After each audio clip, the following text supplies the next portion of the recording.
I'm so close. Ain't that cool? Hello, America. I'm here in Baton Rouge, Louisiana, at a little place called Drusilla Lane. There's an apartment complex over here that is off of the chain. I've never seen anything like it before in my life. You have ex-veterans that have money. They're on drugs. Oh, yeah.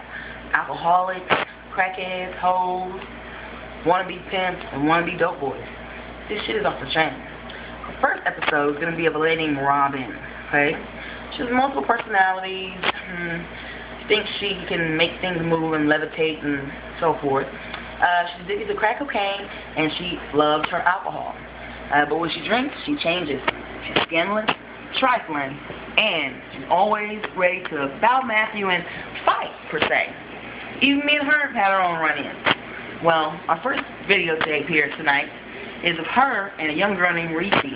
Reese's a young little baby alcoholic, dash, you know.